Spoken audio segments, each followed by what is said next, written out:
Kwa jina mimi naitwa Waziri Omari Waziri, ni meneja mamlaka hali ya hewa kanda ya Magharibi. Na ningependa nianze kwa kukumbusha utabiri ambao tumeutoa. Tulitoa utabiri wa kanda yetu hii ya Magharibi ambayo inahusisha mikoa ya Tabora, Katavi na Kigoma, kwamba tulisema tunategemea kupata mvua za wastani hadi chini ya wastani, na tulisema kwamba tunatarajia mvua zingeanza wiki ya kwanza na ya pili ya mwezi Novemba na kuisha wiki ya kwanza ya mwezi Mei. Sasa tathmini zinaonyesha kwamba mvua hizi zilianza vizuri kama ambavyo tulizitabiri, kama ambavyo tulitarajia. Kwa mwezi ule wa Novemba, Disemba, Januari zilienda vizuri, lakini tulipata changamoto kipindi cha mwezi wa pili, Februari, ambapo kati ya siku 28, siku 21 zote zilikuwa siku za ukavu, yani dry days. Na siku 7 pekee yake ndio zilikuwa rain days. Sasa kimsingi hizi zimeathiri kwa kiasi kikubwa mazao yaliyokuwa shambani, kwa sababu ndio kipindi ambapo bado yalikuwa yanahitaji mvua, lakini akakutwa na kile kipindi cha ukavu cha karibia siku 21. Lakini utabiri wetu unaonyesha kwamba kuanzia mwezi huu wa tatu tunategemea kwamba tutakuwa na ongezeko kidogo, na tayari wananchi wetu wameshaanza kuona baadhi ya maeneo mvua zimekuwa zinanyesha. Kwa hiyo kimsingi kitu ambacho napenda kusisitiza ni kwamba bado tupo kwenye kipindi cha msimu wa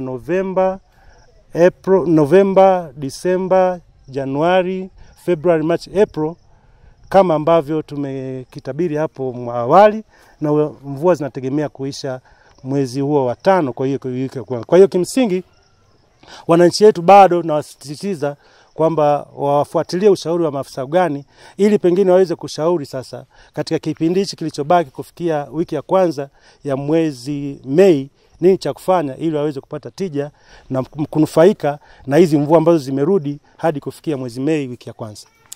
Kimsingi pale tuliposema pale awali mwezi Oktoba, tulisema kwamba utabiri wa mwaka huu ukilinganisha na mwaka jana ni kwamba mwaka jana tulitabiri kwamba mvua zingekuwa za juu ya wastani hadi chini ya wastani, na tulisema kwamba zingekuwa na mchango mkubwa wa El Nino, na ndivyo ilivyotokea. Maeneo mengi ya nchi yalipata mvua nyingi, kukatokea na uharibifu wa miundombinu.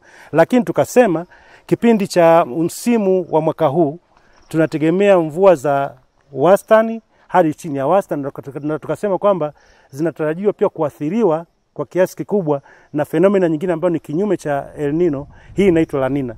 Kwa hiyo tulisema kwamba hii itasababisha kupunguza mvua katika maeneo mengi, hususan mikoa ya Magharibi, na ndicho ambacho kimetokea.